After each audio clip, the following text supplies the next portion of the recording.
Hello बच्चों, मैं लखन सैनी स्वागत करता हूं आप सबका कक्षा 10 की गणित विषय की ऑनलाइन कक्षा में। बच्चों, हम पढ़ रहे हैं हमारी पाठ्य पुस्तक की मॉड्यूल संख्या 4 में अध्याय 20 जिसका नाम है समतलीय आकृतियों के परिमाप तथा क्षेत्रफल। आज इसके भाग 2 में बच्चों हम सीखेंगे हीरोन के सूत्र की सहायता से त्रिभुज का क्षेत्रफल ज्ञात करना। आपको हमेशा की तरह अपनी नोटबुक और पेन लेके बैठना है बच्चों। हर एक कॉन्सेप्ट को, हर एक उदाहरण के हल को ध्यान से समझते हुए नोट कर लेना है और बाद में दोहराना भी है। आइए बच्चों, शुरू करते हैं आज की कक्षा। सबसे पहले देखिए बच्चों, पहले से हम जानते हैं त्रिभुज के क्षेत्रफल के विषय में कि अगर हमें किसी त्रिभुज का आधार और उसके संगत शीर्ष लंब ज्ञात हो तो त्रिभुज का क्षेत्रफल हम निकालते हैं 1/2 गुणा आधार गुणा संगत शीर्ष लंब करके। संगत शीर्ष लंब को ही हम क्या बोलते हैं? त्रिभुज की ऊंचाई कहते हैं। किंतु बच्चों, यदि हमें त्रिभुज का आधार और संगत शीर्ष लंब ज्ञात नहीं हो और इसके स्थान पर त्रिभुज की तीनों भुजाएं दी गई हों, तो ऐसी स्थिति में त्रिभुज का क्षेत्रफल ज्ञात करने के लिए हम हीरोन के सूत्र का प्रयोग करते हैं। हीरोन क्या है बच्चों? एक गणितज्ञ का नाम है। हीरोन कौन है? गणितज्ञ हैं। इन्हीं के नाम से इस सूत्र को जाना जाता है। और हीरोन का सूत्र क्या है बच्चों? ध्यान दीजिएगा, नोट कीजिएगा। देखिए, यदि किसी त्रिभुज की भुजाओं की लंबाइयां ए बी और सी है, तब त्रिभुज का क्षेत्रफल बराबर होगा under root S into S minus A into S minus B into S minus सी।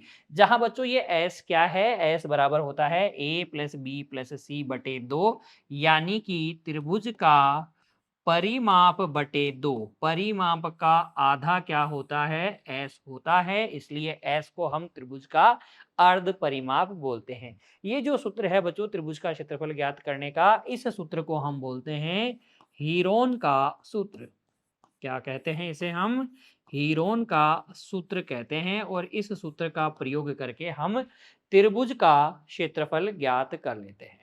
आ गई बात समझ में आपको? तो हीरोन के सूत्र में आपको कोई टेंशन नहीं लेनी है।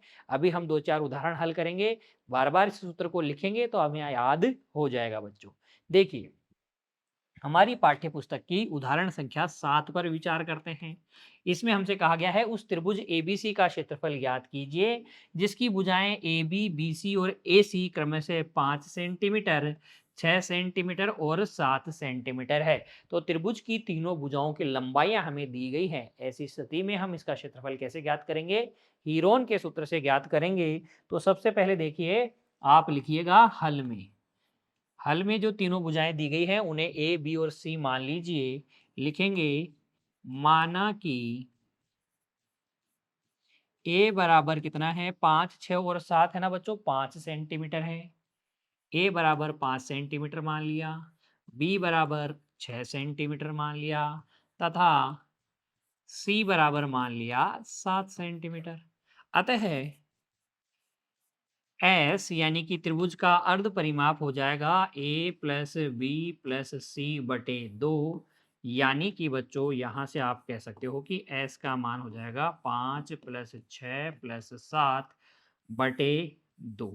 5 और 6 कितना हो गया? 11, 11 और 7 18, 18 बटे 2 कितना आ जाएगा? 9। अर्ध परिमाप आ जाएगा 9 सेंटीमीटर। तथा बच्चों, हीरोन के सूत्र से हीरोन के सूत्र से हम निकाल लेंगे त्रिभुज का क्षेत्रफल। त्रिभुज का क्षेत्रफल क्या होता है? त्रिभुज का क्षेत्रफल होता है बच्चों, त्रिभुज का क्षेत्रफल बराबर हो जाएगा under root S into S minus A into S minus B into S minus C. सभी के मान रख देंगे। एस का मान कितना है? एस का मान है 9, फिर 9 माइनस 5 गुणा 9 माइनस 6 गुणा 9 माइनस कितना बच्चों? 7। घटा लेंगे। देखिए, ये आ जाएगा आपके पास अंडर रूट 9 गुणा 4 गुणा 3 गुणा 2। 9 का रूट होता है बच्चों 3 और 4 का रूट होता है 2, तो 3 दूनी 6 बाहर आ जाएगा और अंडर रूट में क्या बचेगा? 6। और क्षेत्रफल की इकाई हम लगा देंगे 6 रूट 6 सेंटीमीटर। इस त्रिभुज का क्षेत्रफल आ जाएगा। है ना आसान, हीरोन के सूत्र का प्रयोग करके त्रिभुज का क्षेत्रफल निकालना। बस आपको क्या करना है, ए बी सी मान लेने हैं, अर्ध परिमाप निकाल लेना है, एस निकाल लेना है, फिर सूत्र में मान भर देने हैं और आपके पास क्षेत्रफल आ जाएगा। चलिए और उदाहरण हल करते हैं बच्चों। देखिए अब विचार कीजिए हमारी पाठ्य पुस्तक की उदाहरण संख्या 8 पर। इसमें हमसे कहा गया है किसी त्रिभुजाकार खेत की भुजाएं 165 मीटर, 154 मीटर, 143 मीटर है। इस खेत का क्षेत्रफल ज्ञात कीजिए। त्रिभुजाकार खेत है और इसकी सीमाएं, इसकी भुजाओं की लंबाइयां आपको पता है, इसका क्षेत्रफल आपको निकालना है। कैसे निकालेंगे?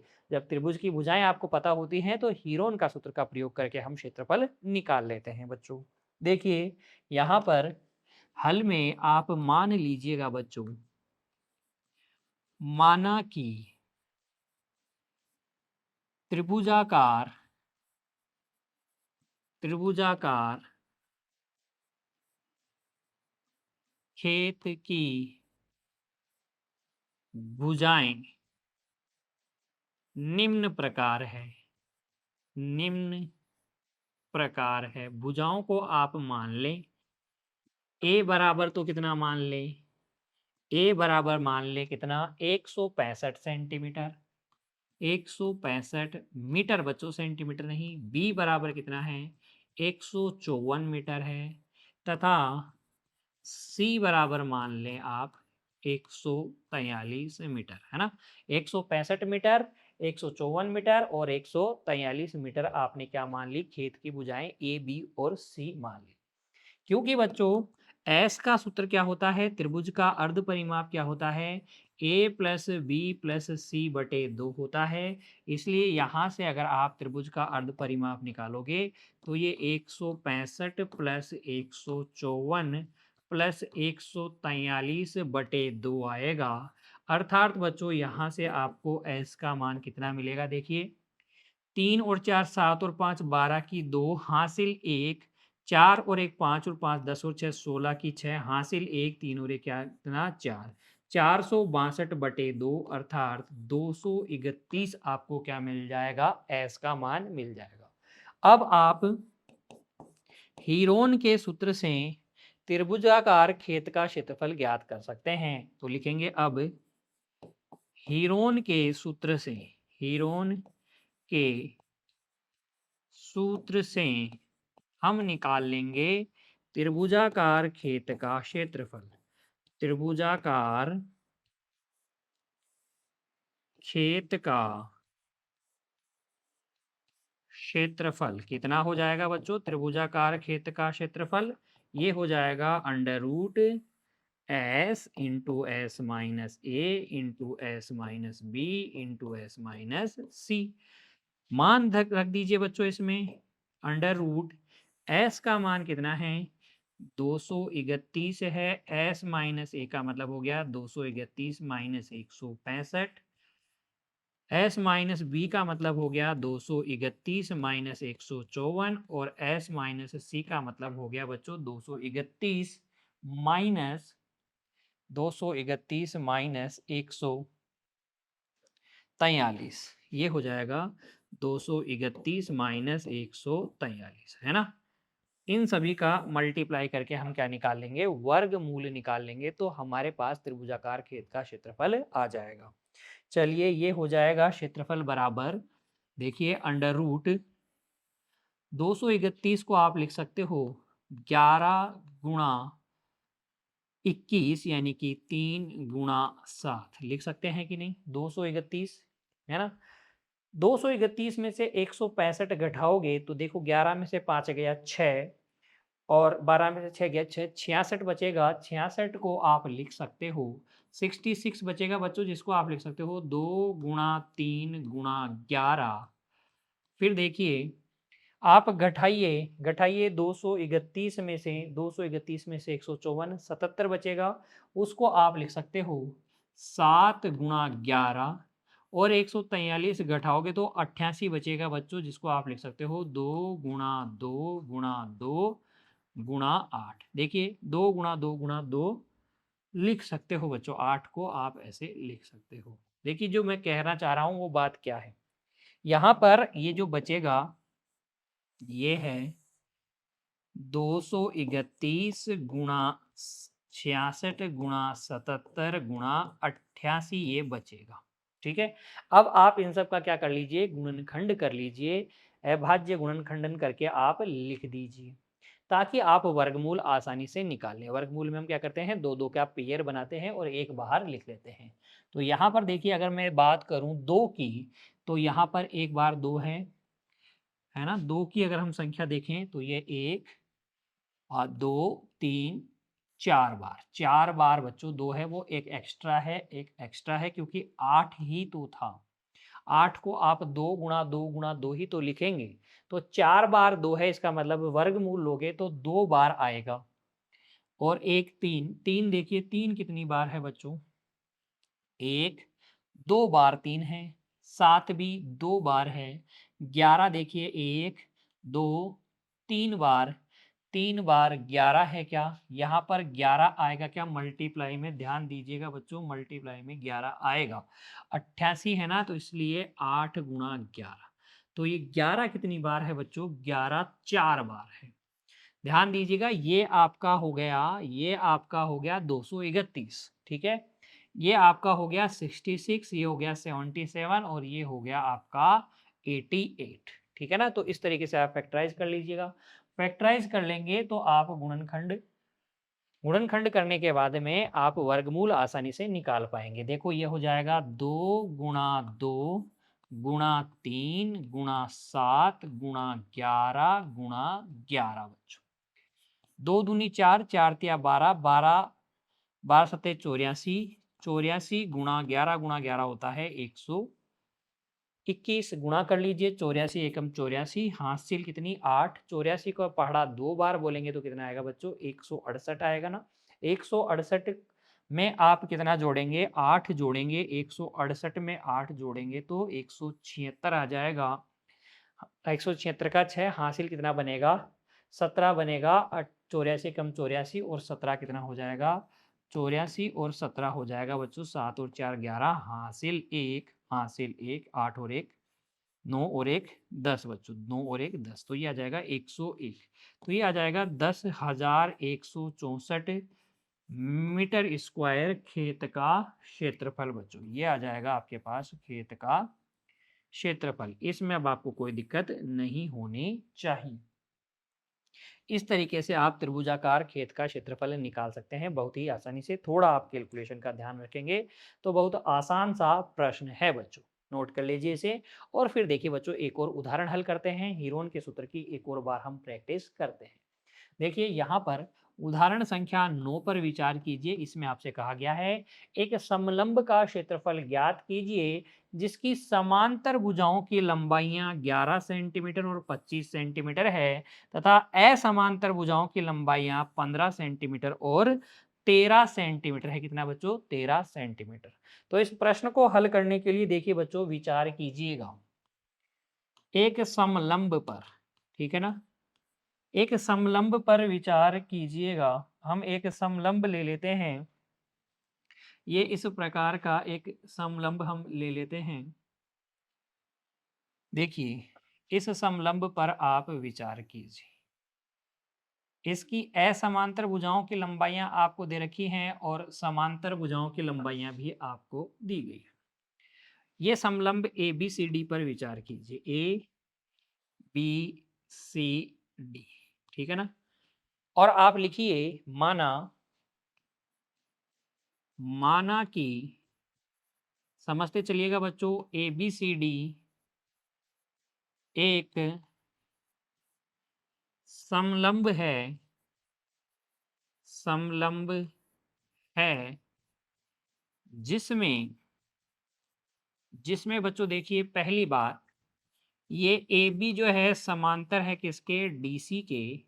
दूसरी बात, इसकी समांतर भुजा ए बी की लंबाई है 25 सेंटीमीटर जैसा कि प्रश्न में दिया गया है और डीसी की लंबाई है 11 सेंटीमीटर।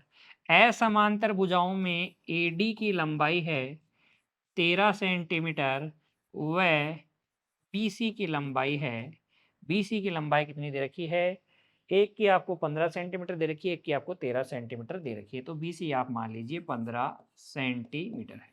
ठीक है, अब आप क्या कीजिए, देखिए चित्र में आपको समलंब दिख रहा है ना, आप क्या कीजिए बच्चों, इस तरीके से इस समलंब में ये जो 11 सेंटीमीटर भुजा वाली है DC और ये AD के समांतर आप रेखा खींच लीजिए। AD के समांतर आप रेखा खींच लीजिए CP, ये CP आप AD के समांतर खींच लीजिए। ठीक है, उससे क्या होगा, APCD एक आपके पास समांतर चतुर्भुज बन जाएगा। ठीक है ना, तो देखिए यहां आप लिखिएगा चित्रानुसार AD समांतर PC खींचिए ताकि चतुर्भुज APCD एक क्या बने, एक समांतर चतुर्भुज बन जाए, ताकि ABCD क्या बन जाए, APCD बच्चों, ABCD नहीं APCD एक समांतर चतुर्भुज बने, ताकि APCD एक समांतर चतुर्भुज बने। ठीक है, अतः आप कह सकते हैं अगर ये समांतर चतुर्भुज है तो जितनी AD है उतनी ही CP रहेगी और ये दोनों कितनी रहेगी, 13 सेंटीमीटर रहेगी। अब ध्यान से समझिएगा सारी कहानी को। ये असमांतर भुजा 13 सेंटीमीटर की थी, ये इधर वाली 15 सेंटीमीटर की थी।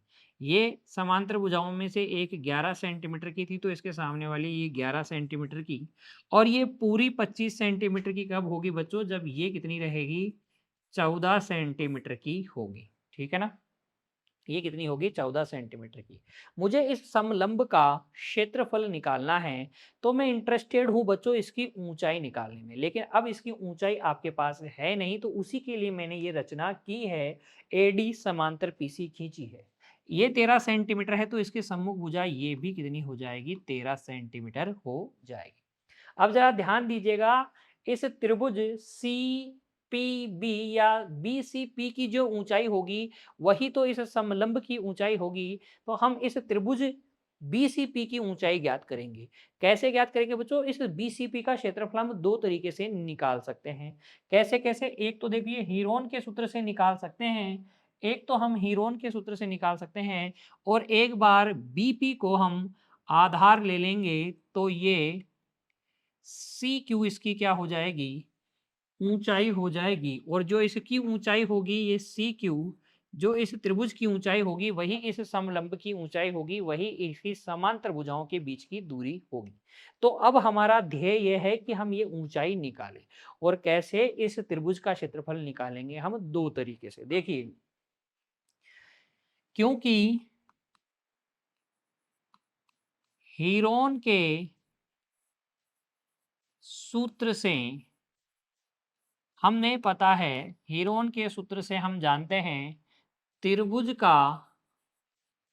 का क्षेत्रफल होता है अंडर रूट एस माइनस ए, एस माइनस बी और एस माइनस सी।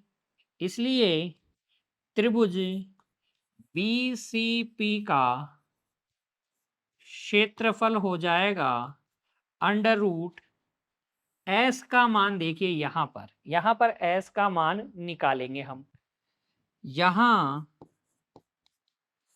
त्रिभुज BCP के लिए, देखिए त्रिभुज BCP के लिए एस का मान हो जाएगा, इसकी भुजाओं का योग 13 प्लस 14 प्लस 15 बटे 2, यानी कि 42 बटे 2, कितना आ जाएगा बच्चों, एस बराबर आ जाएगा 21, है ना, एस का मान आ जाएगा 21। तो एस का मान निकाल के चलेंगे, फिर हम लिखेंगे कि हीरोन के सूत्र से त्रिभुज का क्षेत्रफल ये होता है, इसलिए त्रिभुज BCP का क्षेत्रफल हो जाएगा, देखो 21 into 21 minus 13 21 minus 14 into 21 minus 15 बच्चों।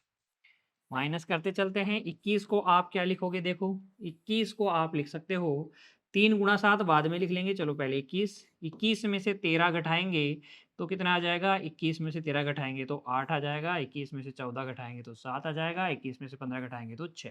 अब इन सभी का अभाज्य गुणनखंडन कर लीजिए तो ये आ जाएगा, देखो 3 गुणा 7 गुणा 2 गुणा 2 गुणा 2 गुणा 7 गुणा 3 गुणा 2 बच्चों। अब आप युग्म बना लीजिए। 2 कितनी बार है, 4 बार है तो 2 बार वर्गमूल के बाहर। 3 कितनी बार है, 2 बार तो 1 बार बाहर, और 7 1 बार बाहर। 2 दूनी 4, 4 या 12, 12 को 7 से गुणा करेंगे तो कितना आ जाएगा, 84 सेंटीमीटर स्क्वायर इस त्रिभुज का क्षेत्रफल आ जाएगा। फिर से देखिए बच्चों, पुनः हम जानते हैं पुनः हम जानते हैं कि बच्चों हम जानते हैं कि त्रिभुज का क्षेत्रफल एक और विधि से निकाला जा सकता है जब हमें इसे आधार और इसकी ऊंचाई पता हो। तो त्रिभुज का क्षेत्रफल होता है 1/2 गुणा इसका आधार गुणा बच्चों क्या, ऊंचाई, जिसको हम बोलते हैं संगत शीर्ष लंब। ठीक है, तो इस तरीके से भी हम त्रिभुज का क्षेत्रफल निकाल सकते हैं।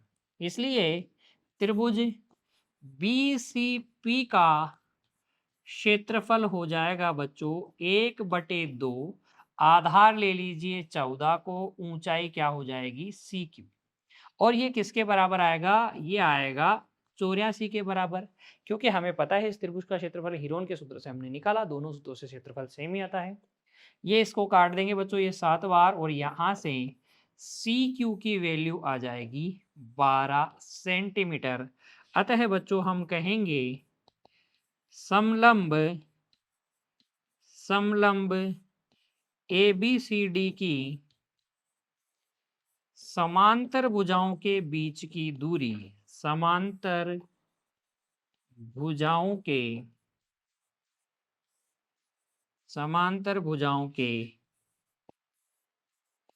बीच की दूरी हमें मिल गई कितनी, 12 सेंटीमीटर।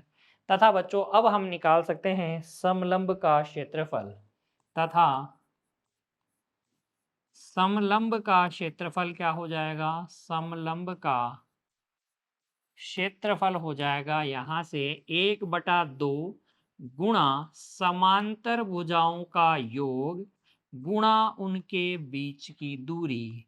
ये देखिए 1/2 गुणा 36 गुणा कितना, 12। काट लेंगे इसको, 6 बार ये कट जाएगा। 36 को 6 से गुणा करोगे तो 212 आ जाएगा। 212 सेंटीमीटर स्क्वायर क्या आ जाएगा, दिए गए समलंब का क्षेत्रफल आ जाएगा। तो बड़ा जरूर है बच्चों, लेकिन इसमें कठिन जैसी वाली कोई बात नहीं है। नोट कर लीजिए उदाहरण संख्या 9 के हल को। आपको हर एक उदाहरण का हल फिर से बिना देखे करना है, हर एक उदाहरण की आपको अच्छे से अभ्यास करना है। आज की कक्षा में बच्चों इतना ही, मिलेंगे अगली कक्षा में। तब तक के लिए बच्चों पढ़ते रहिए, खुश रहिए, अपने स्वास्थ्य का ध्यान रखिए बच्चों। धन्यवाद।